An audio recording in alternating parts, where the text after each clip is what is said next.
जय बोलो देवादिदेव 1008 श्री भगवान महावीर स्वामी की जय।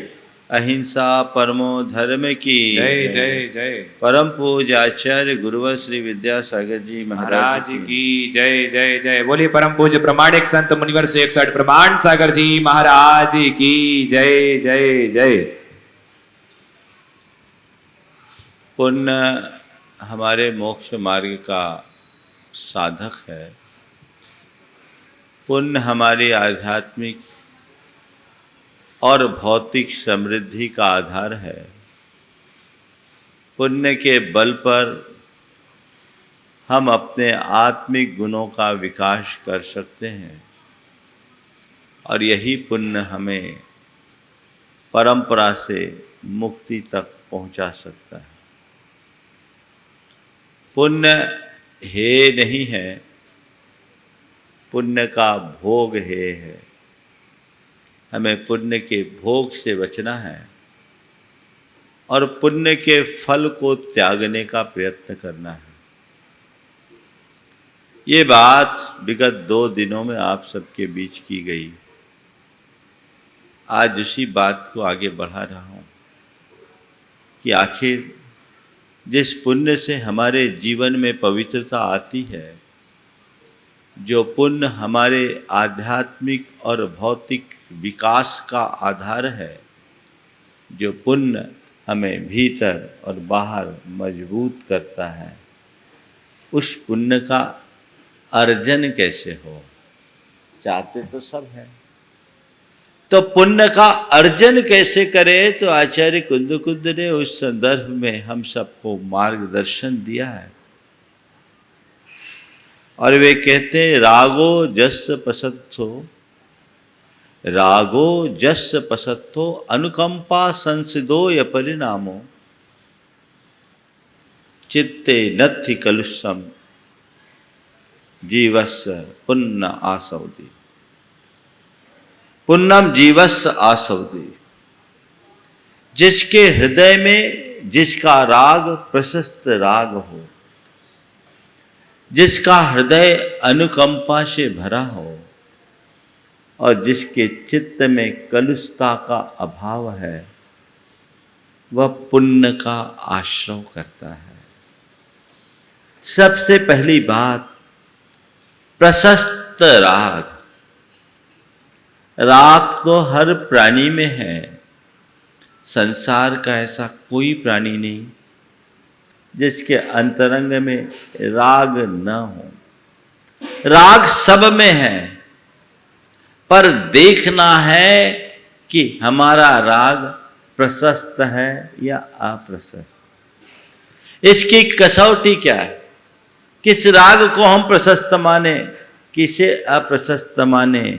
तो मैं कहूँगा जो हमारे सद्गुणों के विकास का आधार हो, जो हमारे आध्यात्मिक प्रगति का आधार बने, जिससे हमारे भीतर पवित्रता प्रकट हो सके, समझ लेना वह राग प्रशस्त राग है। और जिससे हमारे मन में मलिनता आती हो, जिससे हमारे हृदय में अपवित्रता प्रकट होती हो, जो हमारी आध्यात्मिक प्रगति में बाधा बनता हो और जो हमारे चित्त को अशांत और उद्विग्न कर देता हो, समझ लेना वह सब अप्रशस्त राग है। अप्रशस्त राग पाप का कारण है, भववर्धक है, और प्रशस्त राग पुण्य का कारण होते हुए परंपरा से मुक्ति का हेतु है। हमें देखना है कि हम कौन सी भूमिका में जी रहे हैं। राग राग है, एक वह है जो हमारे अंदर कलंक का रूप धारण करता है और एक वह है जो हमारे अंदर के कलंक को धोता है। राग तो राग है। कैसे राग का प्रवाह हमारे भीतर है, दोनों चीज़ें हमारे साथ होती है। आपने देखा, मैंने बचपन में देखा, स्वर्णकार लोग सोने को आभ देने के लिए, जेवर में आभ देने के लिए ढिबरी रखते थे और ढिबरी की लौ में, ढिबरी समझते ना, मिट्टी तेल की एक बत्ती लगी होती थी, उसमें मिट्टी तेल भरा और बत्ती जलती थी, लौ निकलती। उस ढिबरी से आग देते, लेकिन उस ढिबरी में ढेर सारा कालिख जमता। पर उस ढिबरी की कालिख को बचाने के लिए वो फूंकनी से फूंक मारते। अब पता नहीं अब क्या टेक्नोलॉजी है, पर मेरे ख्याल से ऐसा ही होगा। जब फूंकनी से फूंक मार करके वह अपने स्वर्ण आभूषण में उसकी लौ को मोड़ते, तो उससे केवल आंच आती, धुआं नहीं आता, कालिख नहीं आती, कालिख उड़ जाती और उससे उस आभूषण में आभ प्रकट होती। मैंने बचपन में अनेक बार ऐसा देखा।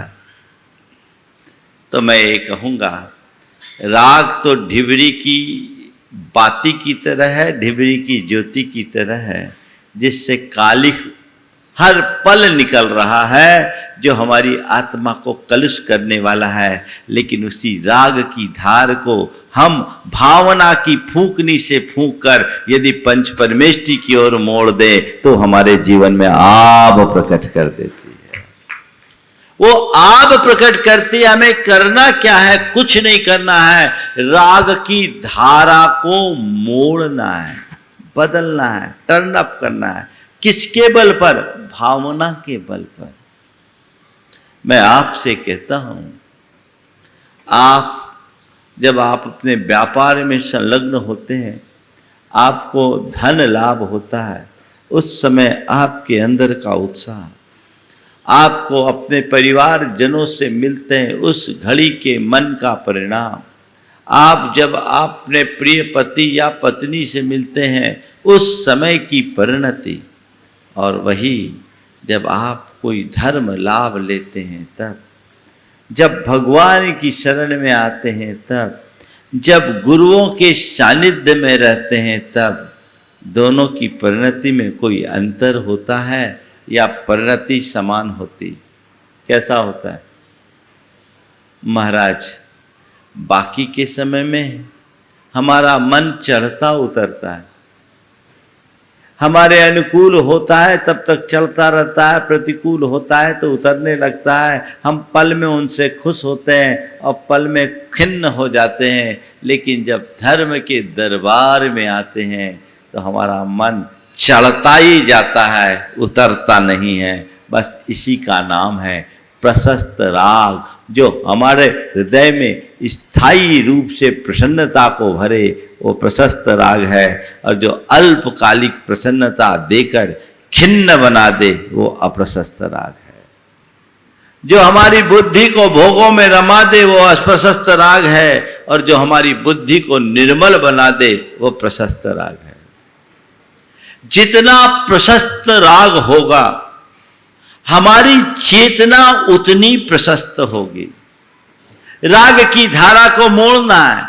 ये बत्ती जलेगी, ये ढिबरी जलेगी, उससे धुआं उड़ेगा। कहते हैं ढिबरी से जो धुआं उड़ता है ना, अगर कोई एक कमरे में रात भर जला ले तो सवेरे उसके नाक के आगे कालिख लगेगी। अब तो जमाना बदल गया, अब तो सब जगह बिजली उपलब्ध है। पर मुझे याद है जब हम पढ़ते थे तो प्राय लाइट न रहने से रात में लालटेन का प्रयोग करना पड़ता था। और एक आध बार ऐसा भी मौका आया कि ढिबरी जला के काम किए, लेकिन ढिबरी रात भर जली है, सवेरे नाक के आगे कालिख। आज तक तुमने अपनी चेतना को ढिबरी की तरह रखा है, जिसने केवल कालिख उगला है, और ये ढिबरी ही जलेगी, और कोई उपाय नहीं है। करना क्या है? केवल उसकी दिशा को मोड़ना है, जिससे तुम्हारी चेतना में आभ प्रकट हो, तेज प्रकट हो, तुम अपनी चेतना को चमकाने में समर्थ हो सको। वह मोड़ किसके बल पर? भावना की फूंकनी से। भाव बदलते ही सब कुछ बदल जाता है। संत कहते भाव सुधारोगे तो भाव सुधरेगा। एक भाव है जो पाप की ओर ले जाता है, एक भाव है जो पुण्य की ओर ले जाता है। अशुभ भाव तुम्हें पाप की ओर लुढ़काता है, और शुभ भाव तुम्हें पुण्य की ओर ले जाता है। जितना अधिक शुभ भाव बढ़ेगा, तुम्हारे अंदर उतनी अधिक विशुद्धि और निर्मलता आएगी। वस्तुतः मन की कलुषता अशुभ भाव का द्योतक है, और मन की पवित्रता शुभ भाव का द्योतक है। क्या करना है? देखो, प्राय मनुष्य अहम भाव में जीता है। संत कहते हैं धर्म और कुछ नहीं है, अपने अहम भाव को अहो भाव में मोड़ देना ही धर्म का मूल रूप है। अहम भाव है, इसे बदलो, अहो भाव में बदलो। अपने राग को प्रशस्त राग में परिवर्तित करने की कोशिश करो। तो 3 बातें मुख्य रूप से आचार्य कह रहे हैं। रागो जस पसत्थो, अनुकंपा संसिदो या परिणामो, चित्ते नत्थि कलुषम, पुण्यम जीवस आसौदी। पुण्य के आश्रव की 3 कसौटी, जिसका राग प्रशस्त है, हृदय में अनुकंपा है और चित्त में कालुष्य नहीं है, तो वह परिणाम नियमतः विशिष्ट पुण्य के उपार्जन का हेतु होगा। और ऐसा पुण्य साधारण पुण्य नहीं, सातिशय पुण्य कहलाता है। सातिशय पुण्य कौन सा पुण्य होता है? वह पुण्य जो अपने उदय में सामने वाले की बुद्धि को निर्मल बनाकर उसे धर्म में लगाए, नए पुण्य के उपार्जन का अवसर दे। वो सातिशय पुण्य है जो परंपरा से मुक्ति का कारण बनता है। और दूसरा पुण्य निरतिशय पुण्य, जिसे दूसरे शब्दों में पापानुबंधी पुण्य भी कहते हैं। वह पुण्य ऐसा पुण्य है जो अपने उदय में सामने वाले की बुद्धि को भ्रष्ट कर उसे पापों में रत कर दे और भावी दुर्गति का पात्र बना दे। आज तुम्हारे साथ पुण्य तो है, पूर्व अर्जित पुण्य तुम्हारे साथ जुड़ा है, लेकिन तुम्हें यह देखना है कि इस पुण्य का भोग किस तरीके से कर रहे हो। पुण्य है तुम्हारे पास, तो पुण्य का भोग कैसा कर रहे हो? प्रशस्त क्षेत्र में या अप्रशस्त क्षेत्र में, धर्म के कार्य में या पाप के कार्य में, आज तुम्हारे पास पुण्य के योग से अच्छा शरीर मिला। 4 बातें अर्ज करूंगा और इसी के माध्यम से शेष बातें होगी। योग, प्रयोग, पीड़ा और प्रेरणा। योग, तुम्हारे पास पुण्य का योग है कि नहीं है? क्या क्या योग है गिनाओ? ढेर सारे। क्या है? अच्छा शरीर मिला, पुण्य से मिला कि नहीं मिला? स्वस्थ शरीर मिला, सुंदर और स्वस्थ, दोनों चीजें तुम्हारे साथ हैं। अच्छी बुद्धि मिली, पुण्य के योग से मिला। अच्छा परिवार मिला, पुण्य का योग रहा। धन संपन्नता मिली, पुण्य का योग हुआ है। सड़क चलते आपको बहुत सारे ऐसे लोग मिलेंगे जो अपने ही शरीर से लाचार है, जिन्हें आप दिव्यांग कहते हैं, जो अपाहिज है, अपंग है। बहुत से ऐसे लोग भी हैं जो शरीर तो ठीक दिख रहा है लेकिन स्वस्थ नहीं है, बिस्तर पकड़े हैं, जिनकी सुबह की शुरुआत दवाइयों से होती है। बहुत से ऐसे लोग हैं जिनको धन हीनता है, विपन्नता है, सुबह खा लिए तो शाम को व्यवस्था नहीं, शाम को खाए तो सुबह की व्यवस्था नहीं, कोई व्यवस्था नहीं। उनकी स्थिति ऐसी डावाडोल है। कई ऐसे हैं जो मूर्ख और पागलों की तरह घूम रहे हैं, कई ऐसे हैं जिनका कोई परिवार नहीं, परिजन नहीं, एकाकी जीवन जी रहे हैं, और कई ऐसे भी हैं जो परिवार तो है पर एक दूसरे के अनुकूल नहीं, सवेरे से नार की लड़ाई होती। इन सब दृष्टियों से देखा जाए तो क्या मिल रहा है? मैं प्लस प्लस में हूं, है ना? मेरे साथ ऐसी कोई बात नहीं है, मेरे पास सारे संयोग अनुकूल हैं। पुण्य के योग से अच्छा शरीर, अच्छी बुद्धि, अच्छा परिवार, धन संपन्नता, अच्छे संसाधन, सब कुछ तुम्हारे पास है? अच्छा पाया, पुण्य के योग से पाया। अब इसका प्रयोग क्या कर रहे हो? हाँ, संतुष्टि नहीं मिलती, यही तो गड़बड़ है। अगर अच्छा प्रयोग कर रहे हो तो संतुष्टि मिलेगी, और गलत दिशा में जा रहे हो तो मृग तृष्णा ही रहेगी।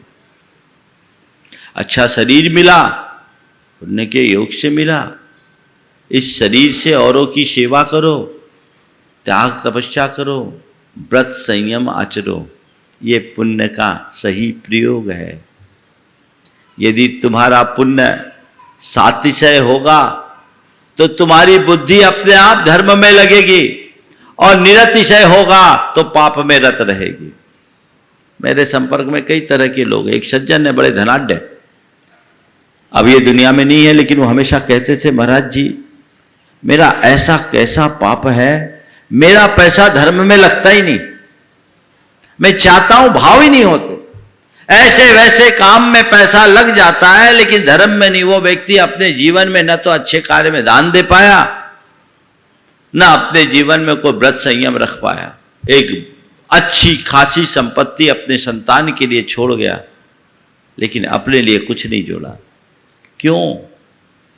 बुद्धि वैसी नहीं हो रही।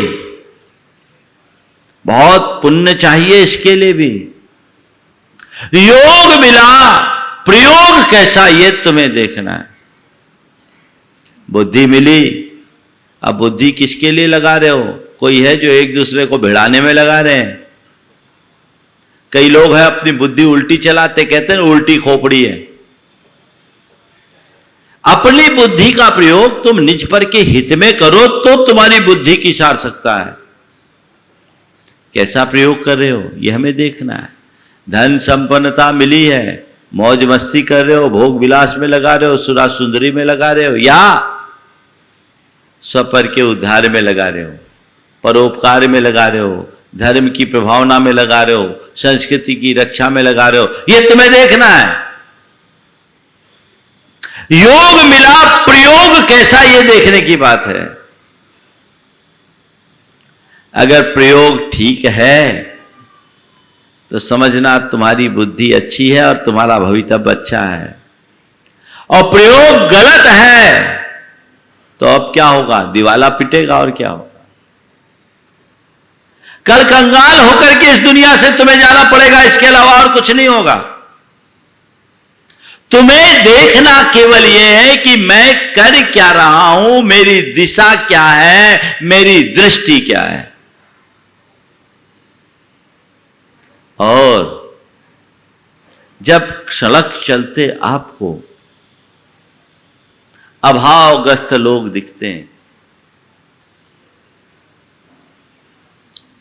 तो उन्हें देखकर क्या होता है?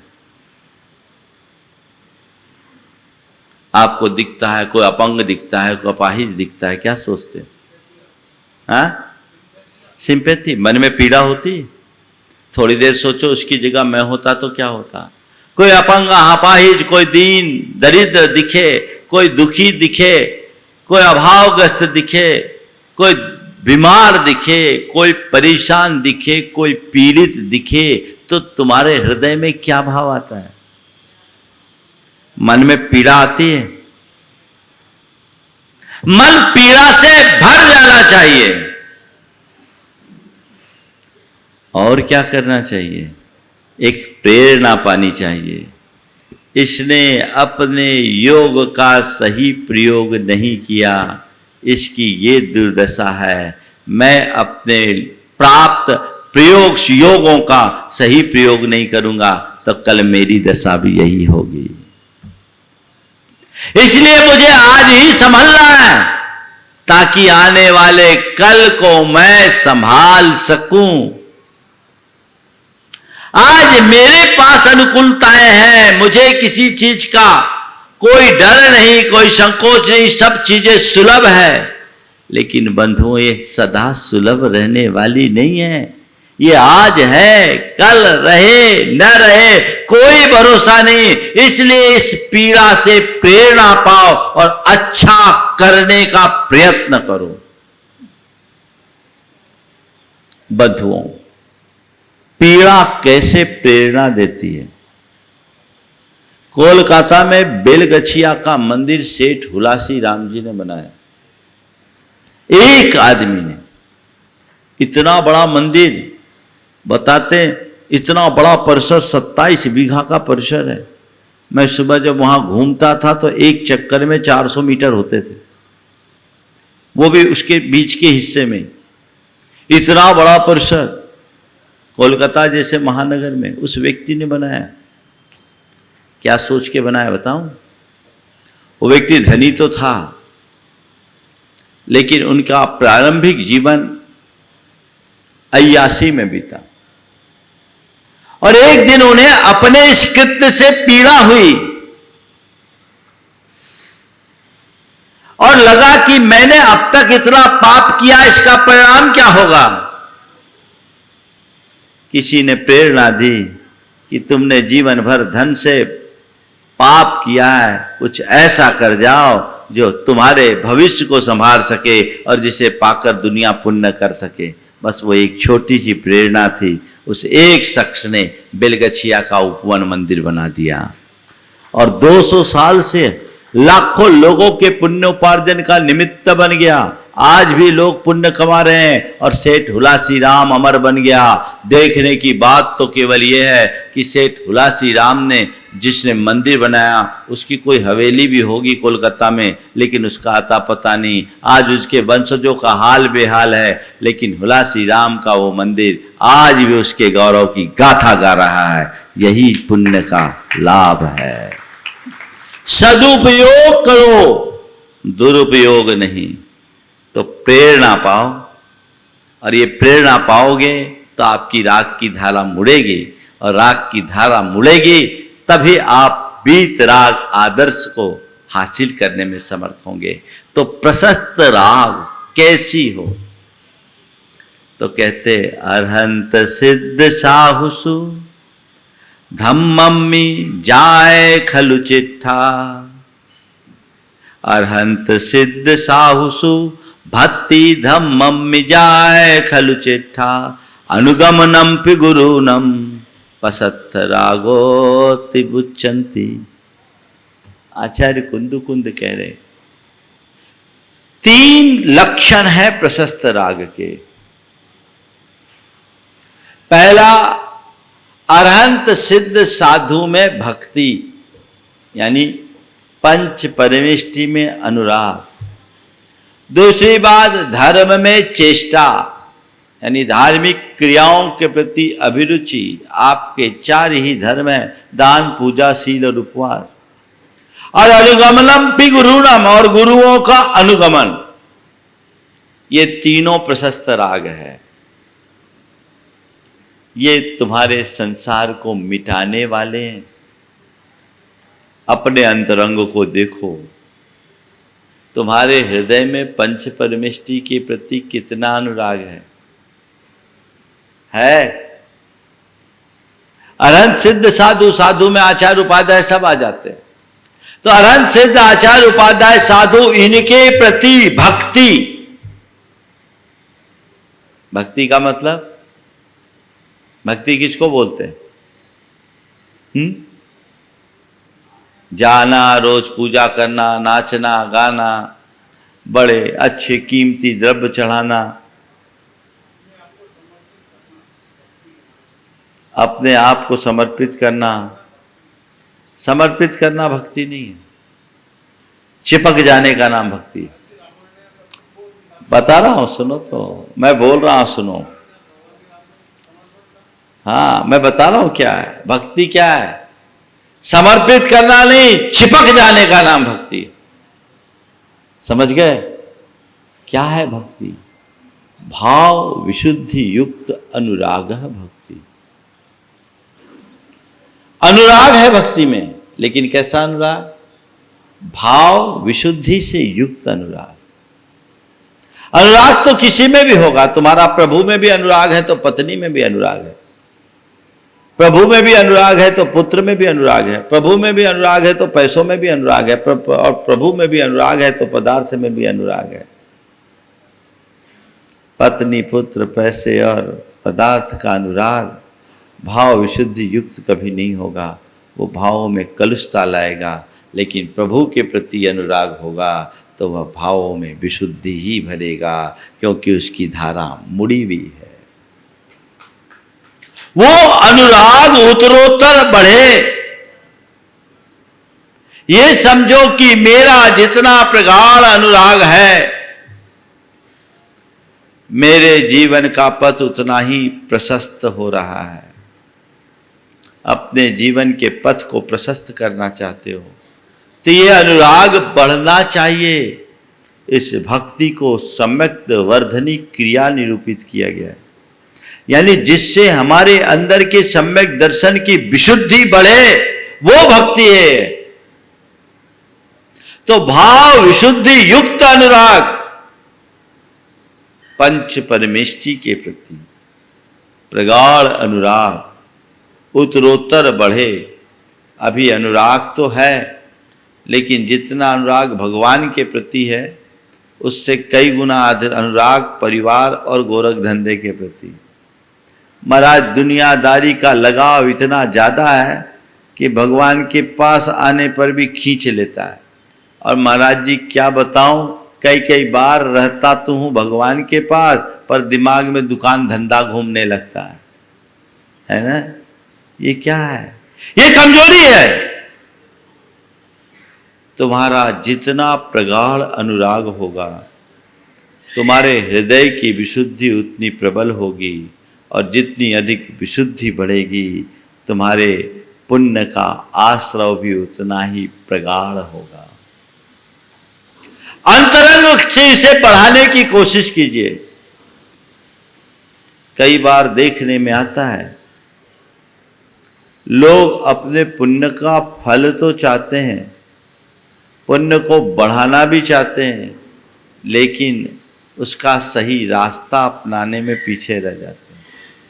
पुण्य का फल चाहते हो, पुण्य की वृद्धि चाहते हो, पुण्य को बढ़ाना चाहते हो, तो जिससे पुण्योपार्जन होता है उस कृत्य के प्रति तुम्हारी श्रद्धा और भावना होनी चाहिए, उसके प्रति अनुराग होना चाहिए।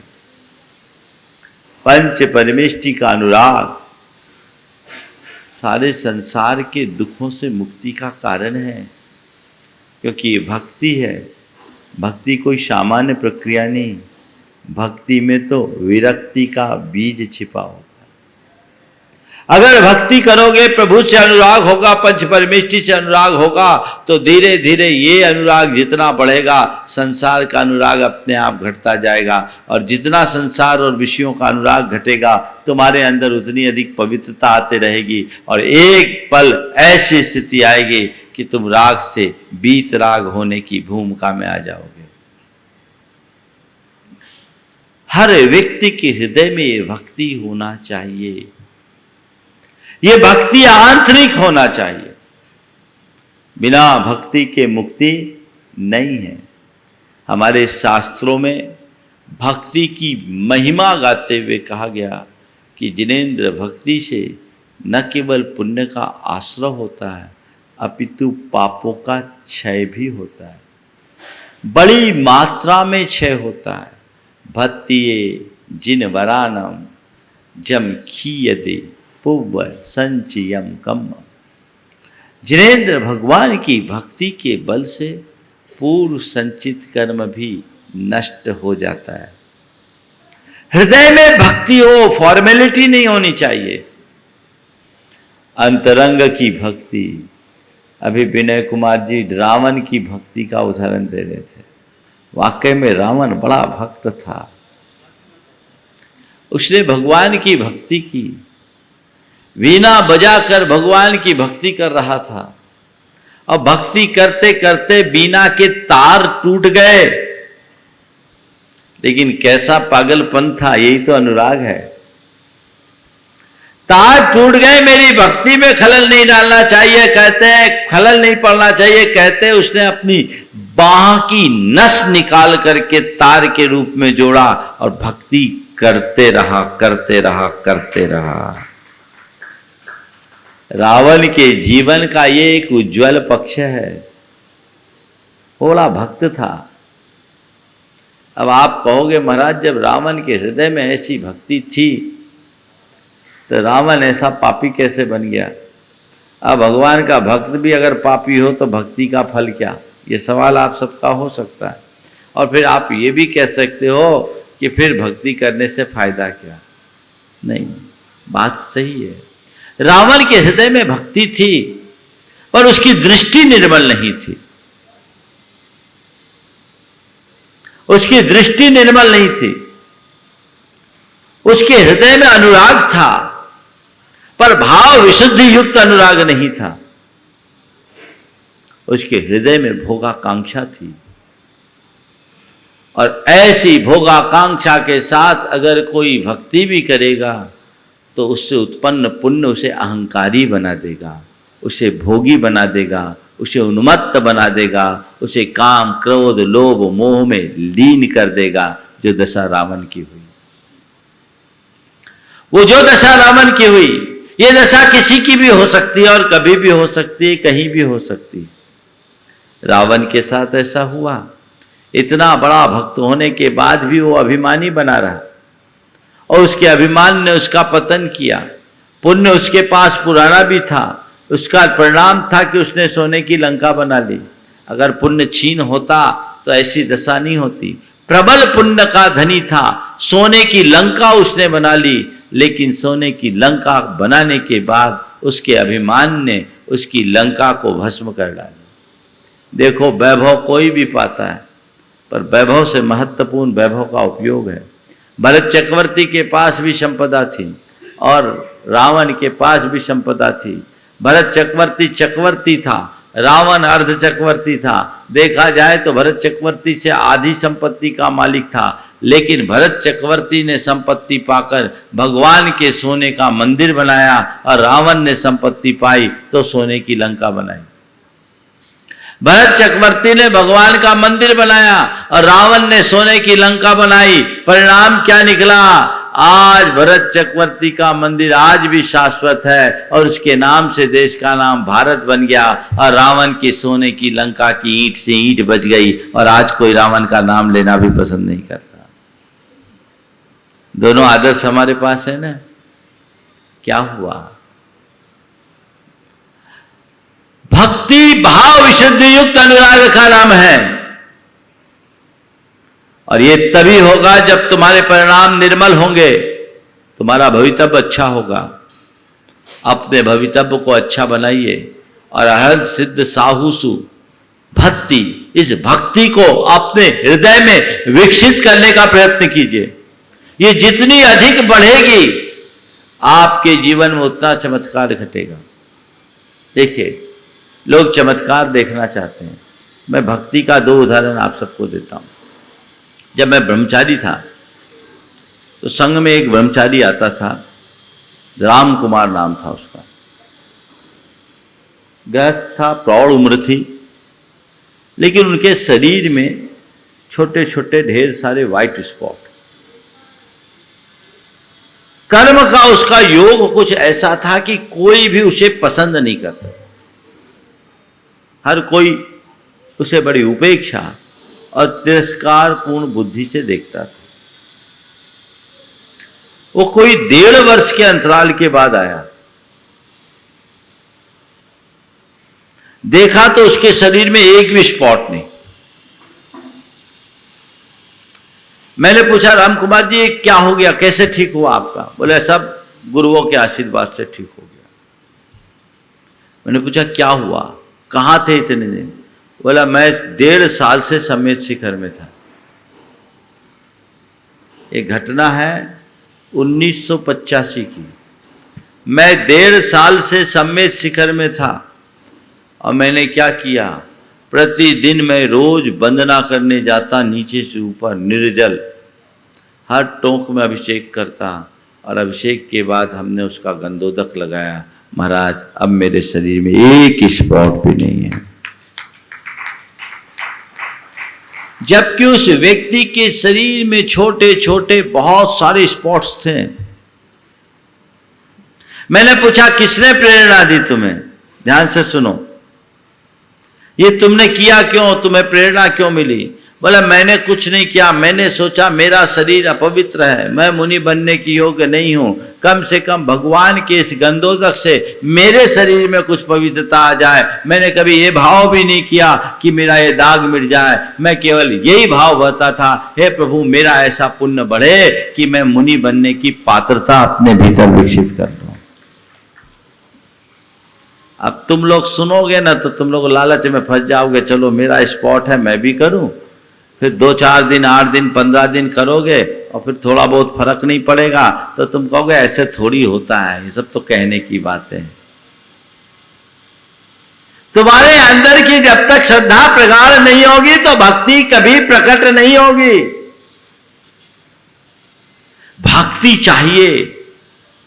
हमने सुना है भगवान की भक्ति से मैना सुंदरी ने अपने कोढ़ी पति श्रीपाल को कामदेव बना दिया, सुना है।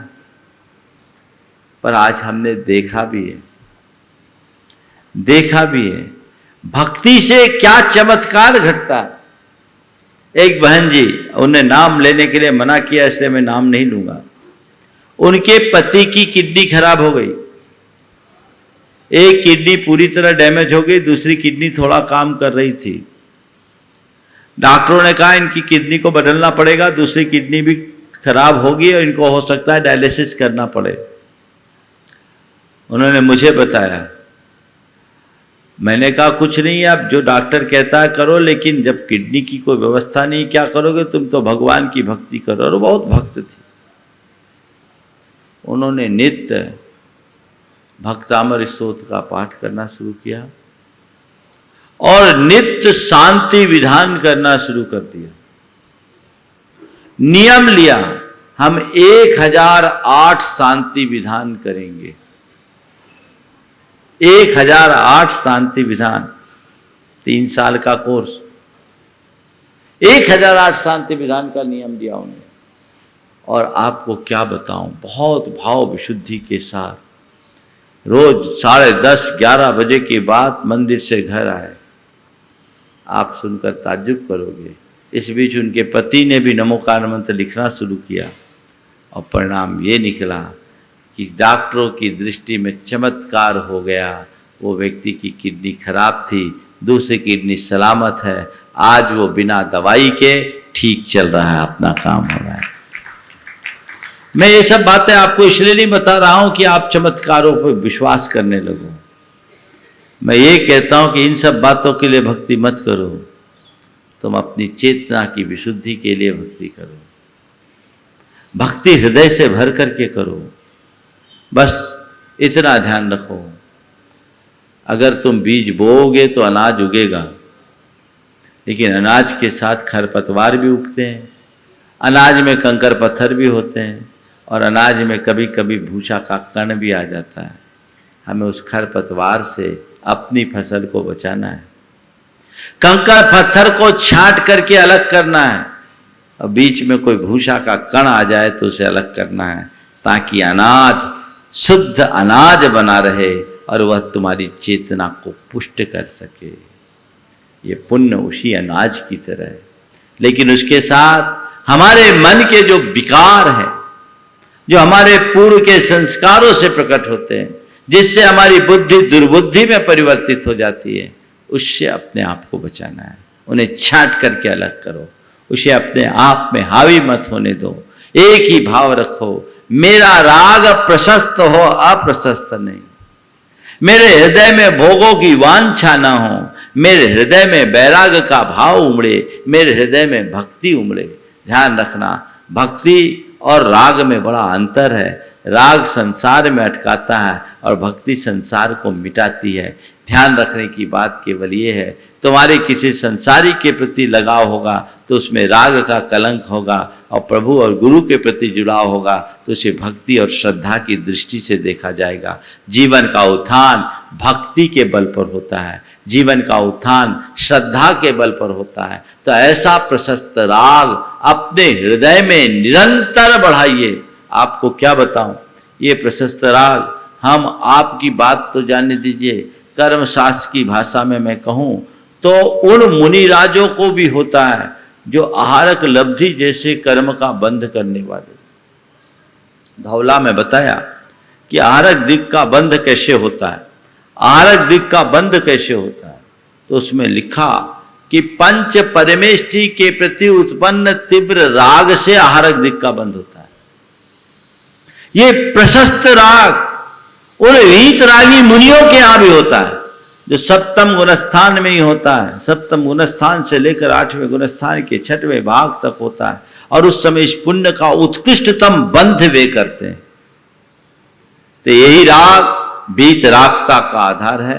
हमें भावों की अशुद्धि को मिटाना है और विशुद्धि को बढ़ाना है। अशुद्धि को मिटाने के लिए, विशुद्धि को बढ़ाने के लिए अस भावना की फूंकनी का प्रयोग करना है, ताकि कालिख एक तरफ हो जाए और उसका ताप और आव बढ़ता जाए, हमारा जीवन धन्य हो सके। समय आप सबका हो गया है, इसलिए आज रागो जस प्रशस्तो, जिसका प्रशस्त राग प्रशस्त है।